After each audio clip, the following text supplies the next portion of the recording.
Hey folks, this is a short discussion of naturalism and under the terminology for our course definitions. I'm going to go through the definition, the description in D2L, and then another little explanatory example page. So hopefully this will be useful to you. On our D2L terminology page, it says naturalism is a literary movement of the late 19th and early 20th centuries. Naturalism falls under the umbrella of realism and of realistic literature, but it really exists only for about 20 or 25 years. It still exists now in American literature. It just has this surge in popularity. It's just really trendy in the 1890s and 1900s, right at the end of the 19th century and the beginning of the 20th century. So it has that 1890s, 1880s, 1890s, and then early 20th century, early 1900s surge in popularity. A lot of people connect it to the closing and the end of the American frontier, and so people get really interested in these stories about nature and naturalism. Naturalism is a literary movement. It draws its name from the assumption that everything real exists in nature. Naturalism is deeply connected to sciences and scientific advances and the sort of rapid advancement of science and medicine and the scientific method at the beginning of the 20th century. It is conceived as the world of objects, actions, and forces that yield their secrets to objective scientific inquiry and study. So part of naturalism is devoted to the idea that everything in nature and everything in the world is understandable if we just apply the scientific method to it correctly. Naturalism is a response to Newtonian mechanistic determinism. That's a big phrase. It has to do with Isaac Newton and Isaac Newton's sense that everything in the universe works in these mechanical, understandable ways. And if we study them long enough, we can understand the nature and laws of everything in the world. And Darwinian biological determinism.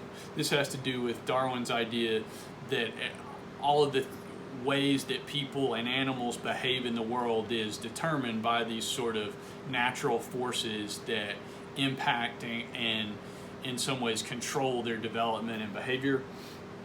So you can see how all of these scientific theories and ideas come together to create this naturalistic ideology during this time period. The naturalistic view of human beings is that of animals, and a lot of naturalists would tell you human beings are just the highest form of animal life on the planet.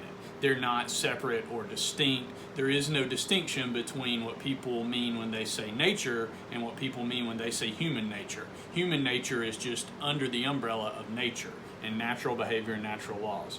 And so humans are just the highest form of animals responding to environmental forces and internal stresses and drives and desires. Animal instinct. Human beings respond to the outside world, and their internal world is really just advanced forms of animal instinct and nature and desires and drives. If you jump over here to this other page, they talk about it is a type of extreme realism, as I just said. It suggested the roles of family, social conditions, and the human environment in shaping human characters. And so a lot of naturalism is devoted to this idea that people are who they are and act how they act because of these external forces in the world. Your family, your social structures, the environment, and the ways that it makes you behave. Naturalistic writers write stories based on the idea that the environment determines, and even if you don't want to go as far as to say determine, you could argue heavily influences and governs human character. We also see some of the scientific principles in naturalistic works, humans struggling to survive in hostile and alien societies, to not freeze to death in Alaska or the Yukon Territory, to not get dehydrated in a desert, to not get killed in a hurricane or a storm or something like that, those kinds of things. Naturalism suggests a philosophical pessimism. Realism depicts things as they are, while naturalism portrays a deterministic view of the forces that control or impact people's behavior.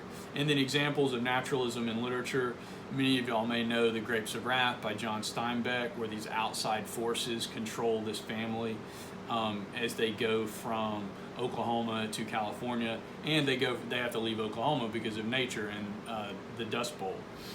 The Open Boat by Stephen Crane, which is in our book. This group of 4 people who survive a shipwreck but are at the mercy of the ocean for most of the story. The Awakening by Kate Chopin, where this woman is controlled especially by the social forces in her world. And then To Build the Fire by Jack London, where much like the ocean and the waves and the storms in The Open Boat by Stephen Crane, To Build a Fire, you have this person who is at the mercy of the weather and especially the extreme cold that they are confronting in this story. The author uses the Darwinian theory of survival of the fittest in this story about a man and his dog trying to survive harsh cold weather by building a fire. If y'all have questions about that, again, much like other components of this time period, like realism and local color, World War I especially sort of drove this off the cultural map and advanced us into a different place, but also other inventions like the car, film, and radio a few years later, they help sort of shift the world away from this intense focus on naturalism into other things. But also the development of medicine and medical science and things like the field of psychology sort of pushed us away from this strictly naturalistic, deterministic focus on things.